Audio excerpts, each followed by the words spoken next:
certain words in the course of long use gather so many barnacles of connotation that they almost cease to mean anything at all. Then the only thing to do is to scrape off the barnacles. Such a word is pure, or pure in heart, for they shall see God. When you read it with the present meaning that was attached to the word, you wonder which is the more difficult. The condition imposed upon man to see God or seeing God. And that is not the meaning of the word pure. The Greek word katharos, translated pure, means clear, open, free, unlimited. It is used for a tract of land that has been cleared of trees, therefore free, unobstructed, and, unlimited. Blessed are they whose mental horizon has been so purged, so cleared of the trees of traditional wrong thinking, that they know that God is all and all is God. They are now free from the tyranny of second causes. You do not have to work upon yourself to become pure, to see God. In other words, a pure heart is the consequence, not the condition of seeing God. The moment you see God, your heart is purified of all secondary causes. And you can't turn to the left or the right or to anything in this world, for you've found the only source of the phenomena of life. Now, the word see, for this is taken from the Greek. The words see and to know are the same word in Greek. Here we are told that if I am pure in heart, and only if I am pure in heart, I will see God. And yet in the same Gospels, I am told that no one has ever seen God. The only Son, who is in the bosom of the Father, he has made him known.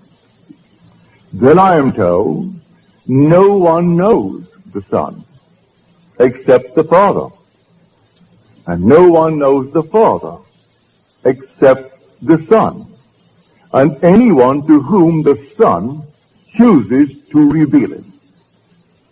You can take the words see and know, and they're interchangeable. No one has ever seen God. No one knows God. But the Son, who is in the bosom of the Father, he has made him known. I can tell you the thrill and the shock in store for you when you are revealed as God. I could tell you from now to the ends of time, and I cannot persuade you to the point of real conviction. It takes the Son to convince you. And when the Son stands before you, everything is done. At that moment, you for the first time know God. And you see him only by knowing him, because to see and to know are the same in Greek. Now you really know who God is when he stands before you, and even before he calls you Father. You have no doubt in your mind as to who he is and what you're looking at. You know your Son. At that very moment, you know God, and not before. You might have heard it, you might have read it, but you are not persuaded to the point of real inner conviction until you know it in this manner. So no one knows who the Son is except the Father. And no one knows who the Father is except the Son. And anyone to whom the Son chooses to reveal him. And if the Son sets you free, you are free indeed. And only the Son can set you free. And so when he comes, and he will come, let the whole vast world rise in opposition to what I'm telling you. It makes no difference to me whatsoever. I know, I've experienced it. And oh, what a thrill and what a shock when you go to bed perfectly normally as a simple man and have an experience of this nature, and suddenly you are startled. You, your simple little being that you are God. Well, you can't deny it. His Son stood before you, and he had no other father. You are his father. And when you have it, then you and I must be one. And when the whole vast world has it, we must be a unity. We must be that unity spoken of in Scripture as the Elohim. That compound unity, one made up of others. The whole vast world will know God. So that this seeing God, based upon the purity of heart, is not something that you set about to do. I can't conceive of any man in this world actually persuading himself by changing of this and changing of that he is pure of heart. When he's living in the world of Caesar, where everything here dies and things are always in turmoil, that he would actually judge himself emotionally or in any other way, mentally, as pure, as he calls the word pure. But you're instantly free of all obstruction as to secondary causes the minute the Son reveals you as God the Father. So I say it is consequent. It is not the condition of seeing God. And so the minute he stands before you, instantly that whole vast wonderful world of yours is cleared of all obstruction. Now you know what catharsis means. Well, we use the word as a purge in our world. We speak of a cathartic. That's the root of the word. To purge, to open, to set free, to completely leave open a channel so there's no obstruction whatsoever. Not one tree can stand in its way. And so when this track is completely cleared, and it's cleared the minute you see David, at that moment there is no other cause. And until that moment I turn to this, to that, and to the other, these secondary causes, and live in a horrible state. For that is the greatest tyranny of the world, the belief in secondary causes. So here, the word pure, let no one frighten you that you've got to set about to purify yourself as the world thinks that is pure. Because who knows the secrets of a man but the spirit of a man? So who can look at a man and say he's a pure man? How does he know he's a pure man? By his standard of purity, no man is, including himself.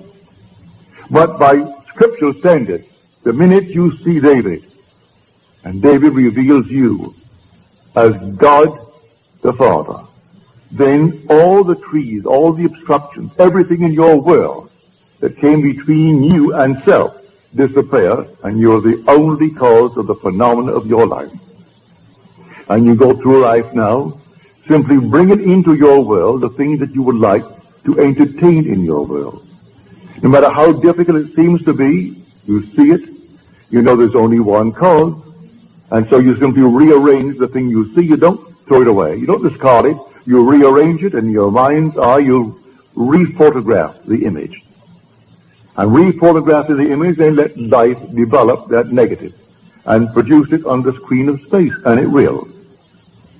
So here, blessed are the pure in heart, that sixth beatitude, which seems so difficult to most people to interpret.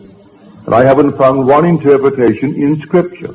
All the commentaries, I haven't found one that will go back to the root and show us exactly what it is. I have what is considered the grandfather of all interpretations, which is the Interpreter's Bible. They do not touch it. They will admit it's the most difficult of the Beatitudes, this sixth one. But they can't touch it unless you go back to the root, unless you have the actual experience of what it means to actually purify and take all the trees out of man's mind, purify the mind. And it can't be done until he stands before you. And you know, without any doubt, who you really are. When you know who you are, there is no secondary cause, none whatsoever. And then comes the vision. Here my wife gave me a vision 2 months ago. There was no occasion to tell it, but it would fit. She said we were in this fantastic, magnificent, enormous apartment in a palace. And we were the gateway into a new age. But the age in which we were was a police state. And we were constantly being searched, but we were not molested. We were completely free, not one little bit ever happened to us. But this palatial place with a full complement of servants. And while the vision lasted, he seemed to know these people. The servants in the kitchen, the servants in the other areas of the enormous apartment, the butlers, the private secretaries, all seemed to know us, and we knew them. But our position was the gateway into freedom from the place of complete slavery, like behind the Iron Curtain. And when the searchers came, they came, and our guests, we always entertained guests for dinner. Not more than 6, therefore they made 8 of us, she and I, and the 6 who came as our guests. And I would explain to them the way of escape. I would tell them the one and only way into freedom. But strangely enough, as I was telling them about the way into freedom, they were already simultaneously at that moment, I am telling them, and they were already at their destination. See, it was the strangest experience here. You're explaining to them the way of salvation, the way of freedom. And yet at that moment, they were already, although physically present before us, they were already at their destination. And when these people came to investigate all the searches, they simply left and went to their quarters, their rooms, behind these panel doors and these tapestries. And they never touched us, but they came and they never found anyone. No one could ever touch anyone who came to us. And strangely enough, she said, as it all took place so naturally, I knew that it was all organized and actually directed from above. That we were the gateway explaining the way. But from above, everything was organized and there it was directed. So anyone who came to us for the escape were brought to us by those who directed the whole thing from above. Here is a true picture. No one comes unto me save my Father calls him, though I and my Father are one. But that depth of my own being does not let the conscious surface mind know who he is calling and when he is calling. Rarely would he let me know that this one is coming, and he comes in a month, he comes sometimes in a year. But they will tell when to expect it. But normally I am not advised as to when, but the one who speaks is always my own being, is from the depth of my own soul, who is telling me. And he will come, or she will come, or they will come. And sometimes they are even late in the coming. But the Father is not wrong, because man still is free not to come. In my own case, when a friend of mine who was just 1 year short of graduating from Fordham University as a Catholic priest, he inherited $2 million and proceeded to lose the entire thing in 1 year on Wall Street. All that he saved was some beautiful paintings that his father left him, and an old Packard. His old Packard car. He should have burned the thing up. But when he would sleep on the park bench because he had no money, he paid $10 a month rent, storage, for the car to be out of the weather. But he lost his $2 million because he did that. When he told me he met a man that I would enjoy meeting. And this man, he thinks would like to meet me. He thinks we had much in common. Well, because he told me I wouldn't go near the man, I postponed going near my friend Abdullah for 6 months. And then I ran out of excuses. I had no other excuse to give him. And this Sunday night, I said, all right, Dave, I'll go with you. And so I went with it. I came through the door and took the first chair, and the meeting had just begun. And Abdullah broke the meeting as he started to talk to those who were present. He broke the meeting and he came over to me and called me by name. He said, Neville, you are late. You are 6 months late. I said to him, well, I've never seen you before, and I had no appointment to see you, so how could I be 6 months late? He said, the brothers told me you were coming, and to expect you, and that's 6 months ago. Well, it was 6 months ago, and I postponed it and postponed it and postponed it because I had no trust in his judgment of anything that would interest me. Because the man in my eyes was a failure, a complete failure, and I judged by appearances. And he tried to get me to come to meet a man that really was very influential in my life.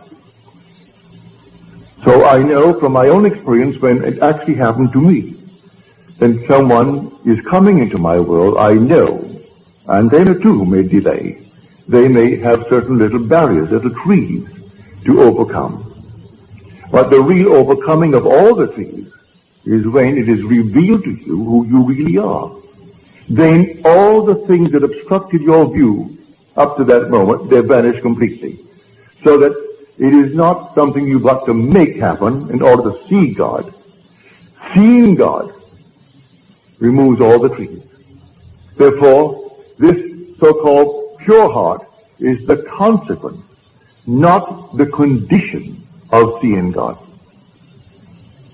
So when we read in Scripture that no one has ever seen him, only the Son reveals him, it's true.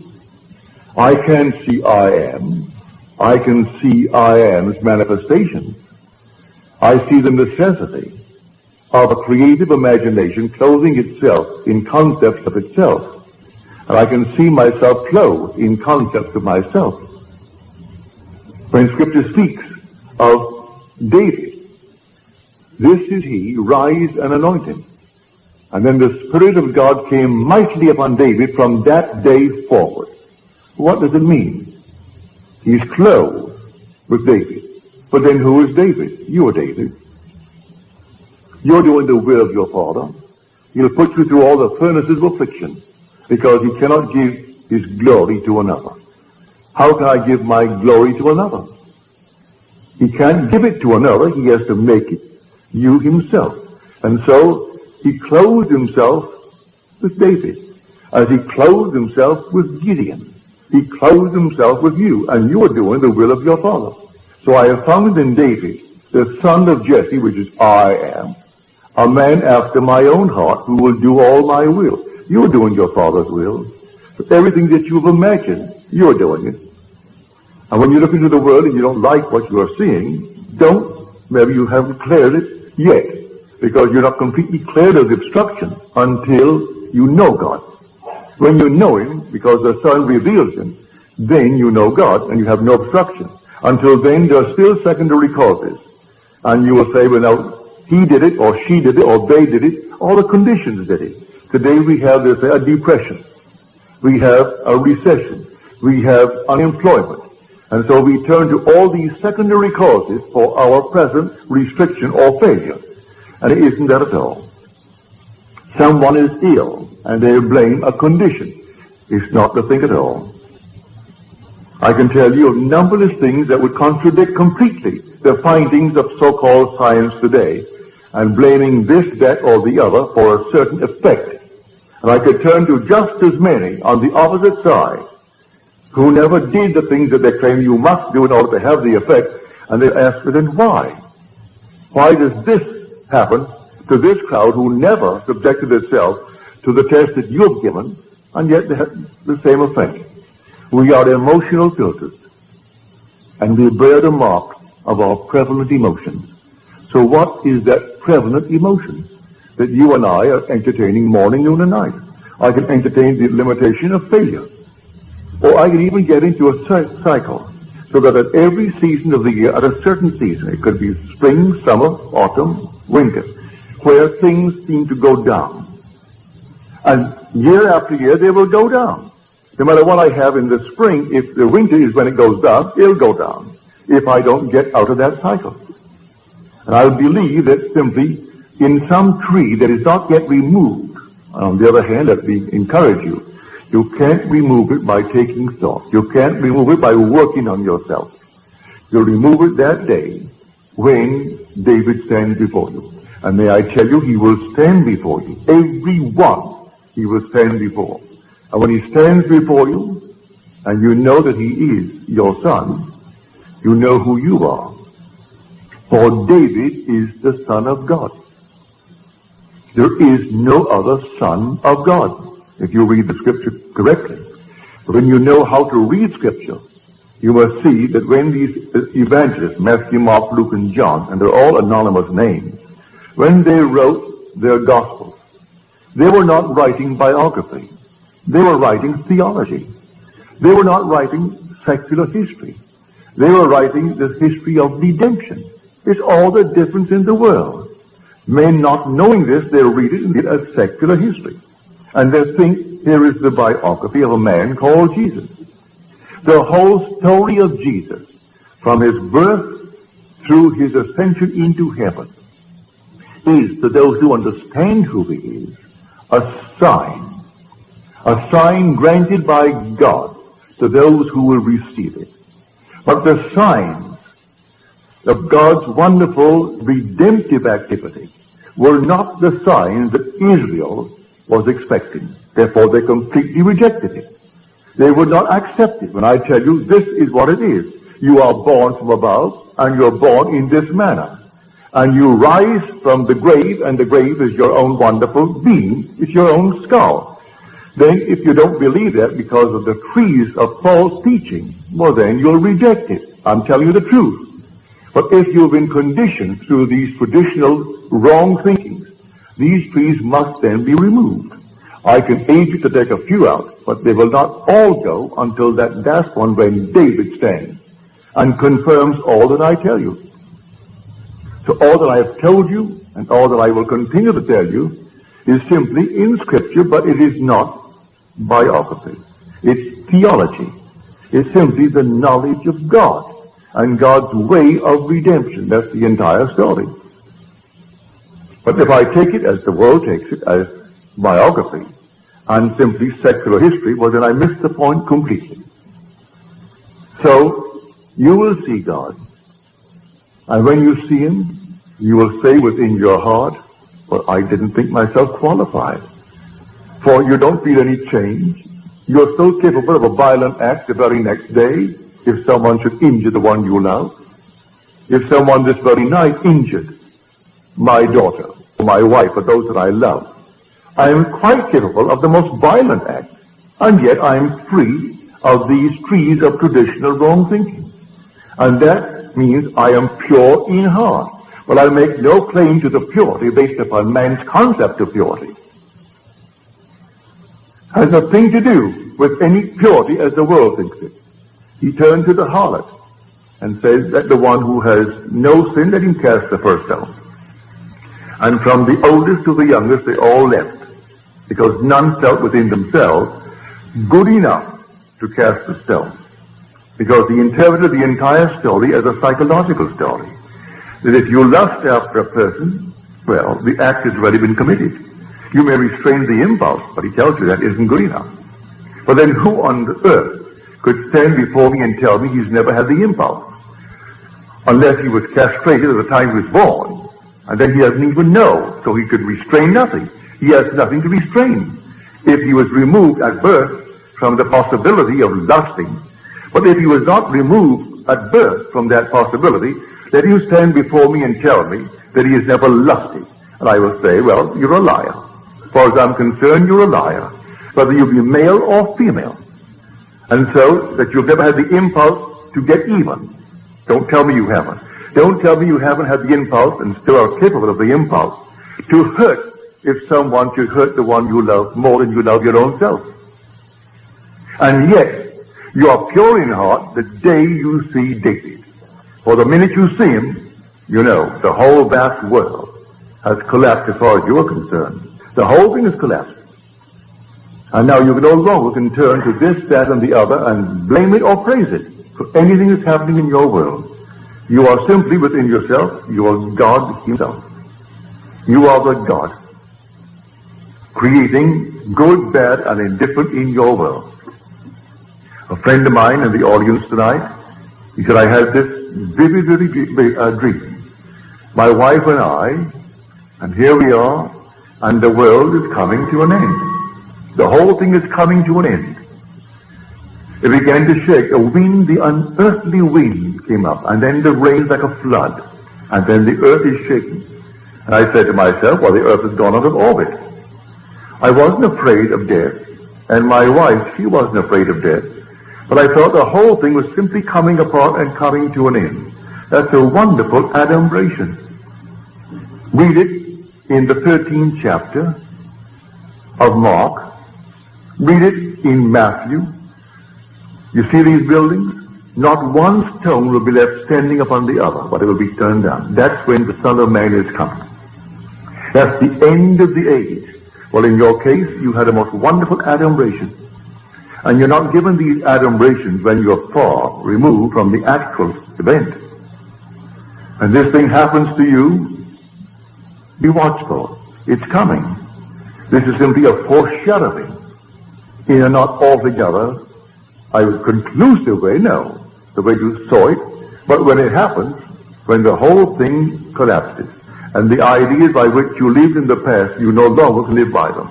You just can't live by them. Nothing external, the whole thing is internal. The whole drama of life is a psychological drama, and now you know it. So your vision is perfectly marvelous, perfectly wonderful. Others are finding themselves interwoven in their lives. 2 and 3 and 4 together, all interwoven as though this thing has been going on over and over again. It has been going on.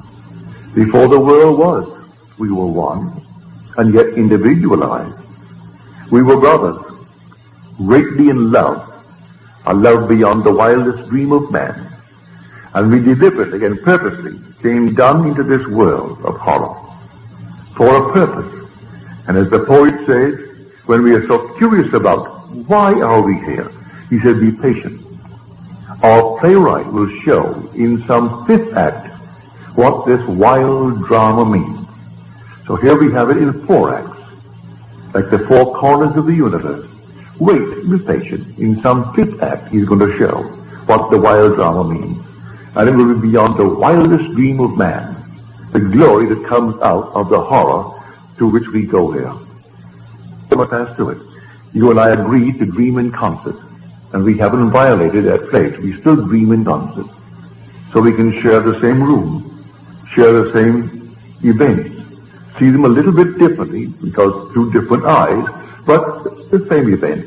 We see it just a little shade differently. So when you read Scripture, don't take anything for granted. For this simple little statement, I have heard so many ministers from the pulpit take that 6th beatitude, and they made, the strangest thing out of it. They frightened the people to death. But they went through that door after the service, and they wondered how on earth would I ever see God. For they knew in the depths of their soul, if they had to be pure, as he pointed out what you had to be, well then you could never see God. But you'll never see him, say you see him through the sun, because you are spirit. You don't look into the mirror and see God. You see him in his Son. Thou art my Son. Today I have begotten thee. And as you're told, if scholars are not convinced that the 2nd Psalm is that of David, but read the 4th chapter of the book of Acts. And you say, O sovereign Lord, creator of the heavens and the earth and the seas and all therein, who by the mouth of our father David, thy son, did say, then he quotes the second psalm. If you want any confirmation as to who actually wrote that second psalm, read the 4th chapter of the book of Acts, which is written by the author of the book of Luke. And in the book of Luke, you read the words in the 20th chapter. Why did David in the Spirit call him Lord? If David thus calls him Lord, how can he be David's son? For in calling him Lord, he confessed he was his father, not his son. And now this is written by the Son, as told us in the 4th chapter of Acts, and first revealed in the 2nd chapter of the book of Psalms. And I will tell of the decree of the Lord. He said unto me, thou art my son. Today I have begotten thee. So here the drama is really in you. The whole drama is in every individual in this world. And it simply only unfolds in man. And when it unfolds in man, what in this world is worth more than the unfolding of the drama in you? If you own the whole vast world, you wouldn't leave it. For this will all vanish anyway. So what does it matter if you own the whole thing? But one thing they can't take from you is the being that you really are. That essential being is God. But if you don't know it, well then it's like a fabulous fortune of which you are totally unaware. Therefore it is non-existent. It means nothing to you if you're totally unaware of it. But when you are aware through the Son that you are God the Father, then you are set free. For if the Son sets you free, you are free indeed. Now he said, I will be with you a little longer, and then I go to him who sent me. Yet he who sent me has never left me. He and I are one. Oh, do show us, oh Lord, show us the Father. I have been so long with you, and yet you do not know me, Philip. He who has seen me has seen the Father, if you see me. But then who are you who is speaking? At one moment, if you read Scripture properly, he is speaking in the capacity of the Son, therefore David is speaking. At another moment, he is speaking in the capacity of Father, and therefore it is the invisible Spirit speaking. But no one has ever seen him. Who can say he's seen him? Until you see him in spirit, you can't see him here. All these are masks. So what on earth could ever look like him? No. You will know exactly who you are when you see David. Because the Father and the Son are one. And you will actually see in David what you, matured, must be. And then I know it's the same face into whose body I was incorporated, for he is the image, matured image of David. And so when he embraced me, and we became one body, one spirit, and then I was sent into the world. From that moment on, though I still looked like Neville, the Neville that was before, and still look like that same Neville now, it is that being into whose body I was incorporated, and with whose spirit I became one, that David recognized and called me Father. For he who is united to the Lord becomes one spirit with him. And so there's only one being resurrecting. So the resurrection is not over, it is taking place.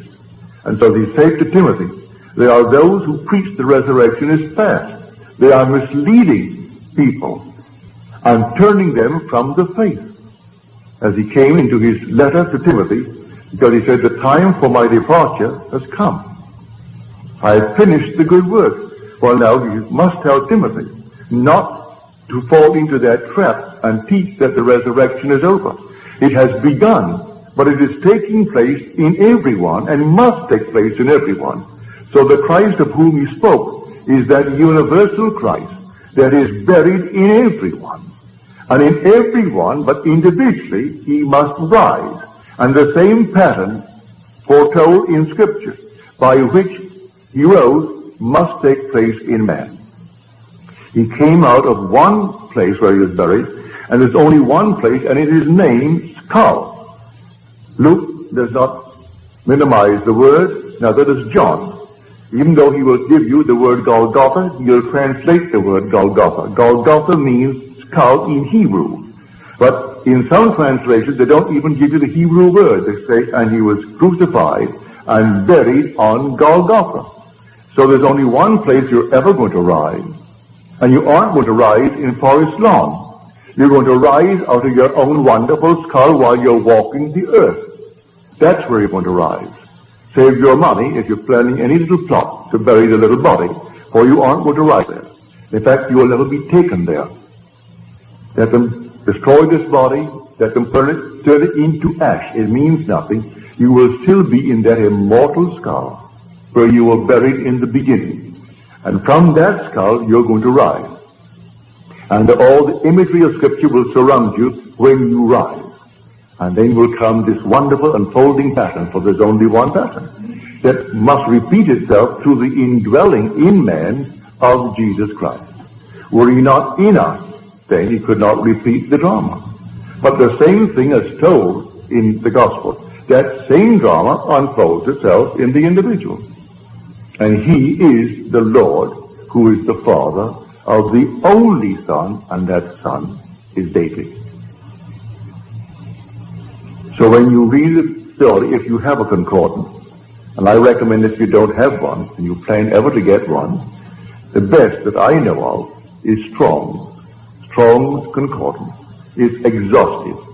It has every word. Don't buy the metaphysical concordance and or the metaphysical dictionary, these things.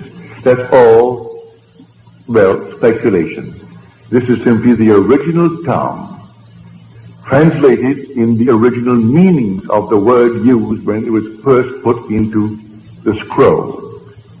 Now you can take from this many definitions. For instance, we took tonight the word see. Well, one definition given in concordance, in Strong's concordance, is to show self, to experience. Well, to experience, David, is to see. But you must experience it. Not hearsay, it must be an experience. So that is to see. And so he who sees the Son, then knows the Father. If you knew me, you would have known my Father. And yet I and my Father are one. So, to experience David is to know God. And you know God as the Father of the one that you are now looking at. And the one looking at him is yourself. And you feel that father-son relationship. Now that is completely in conflict with the whole vast Christian world concerning the story of Jesus Christ. And yet I've been sent to tell it. Tell it not as hearsay, but tell it as experience. And so I share it with you. And not eternity could ever deny it. Because you're going to have it just as I have told you. You're not going to bury it at all, because there's only one pattern, and that pattern will unfold within you. And when it unfolds within you, you will depart this world that is a police state. And maybe I will still be there, giving these sumptuous dinner parties, not more than 8. And 8 is the number of resurrection. There were 6 guests, and 6 is the number of man. And 8 is the number of resurrection. So the 6, which is man, now will be set free. So here this sumptuous, wonderful dinner. And not one can fail, because as I'm telling them the way of escape, they were at that very moment already at their destination. So not one who came to search the house could ever find one of my guests. And as they came, the butler announced, the officers are here, and out my guests would go behind the tapestries and the panel wall into their quarters. And then that very night, always the night of the banquet, they escaped. And that was the vision. So I tell you, it's a true vision. You bring it back, and you know, and she says, strangely enough, I knew them and I was there in the vision. But on waking, you were the only one that I really knew. The others were there for a purpose, and you were playing a part that came from above. For the whole thing was organized and dictated and controlled from above. And there you sat and explained the procedure of departure. And yet, as you told them, they were already at their destination. So no one could have found them anyway. But they went through the means of searching the house. And they came several times in the interval, but always at the end of a banquet. Then got guests. There were always 6. They left. And they were set free from this police state. For this whole vast world, whether it's behind the Iron Curtain or outside of the Iron Curtain, we are still in a police state. The whole thing. And it's an escape from this world, this age, into that age, where I played the part of the gateway, explaining how it's done. Well, I'm explaining it now to you, how it's done. You are here dreaming the dream of life. And the day will come, and come suddenly, like a thief in the night, no warning. You will have adumbrations, like my friend, with the world coming to an end, and the whole thing is taking place around him. You will have an adumbration like that, or something similar. But the actual thing, when it does happen, will take place all within your skull. And a vibration that you think, or you will interpret it to be final. You wonder how you could ever survive what is taking place now. And then, instead of dying, you awake for the first time that you can ever remember, a true awakening. And you awake to find that you really are in Golgotha. And that's where you are. And then you know at that moment what is taking place. And you come right out to find the wise ones present. And they find the infant child, just as you're told. And as Scripture tells you, but people skip over the word sign. And this shall be a sign unto you. But you go to church this coming Christmas, and they'll have the little sign, but they don't call it a sign. They call that the fact. And people will bow before the little child. The child is only the sign of your redemption. You were the one who awoke. You were the one who were born from above. And you are the one of whom the evangelist wrote. That Christ in you is the one of whom they speak. And the whole thing is told there, you experience, and the whole story is your story. But as you read it, and as it's interpreted by those who talk from the pulpit, you will never know it. And they wonder why they are still so confused today. It will go on and on and on, until actually man comes to the truth of it all. And he comes to it from within himself. So to go back, if you have the concordance, don't take anything for granted. Just simply turn to the word, look it up. You need not know one word of Greek or one word of Hebrew. It gives you a number. You look up the number. If it is in the Old Testament, you look up the section under the Old Testament for definition. If it is in the New, you turn to the Greek. And you look it up under the Greek. And it takes the number. It will show you the Greek word and the pronunciation of the word. But you need not bother with that. Look up the number, then take the definition as given you, not in Greek. It defines it in your own tongue, in English. And you will see how many definitions of the one simple word are there, and why they chose the one that they did. So, blessed are the pure in heart, for they shall see God. And the pure in heart is simply the consequence, not the condition for seeing God. Seeing God produces automatically, instantly, the pure heart, which is nothing more than the purging of the mind of all beliefs in secondary causes, clearing the mind of all obstructions, leaving you completely alone, that God is all that there is, and all is God. Now let us go into the silence.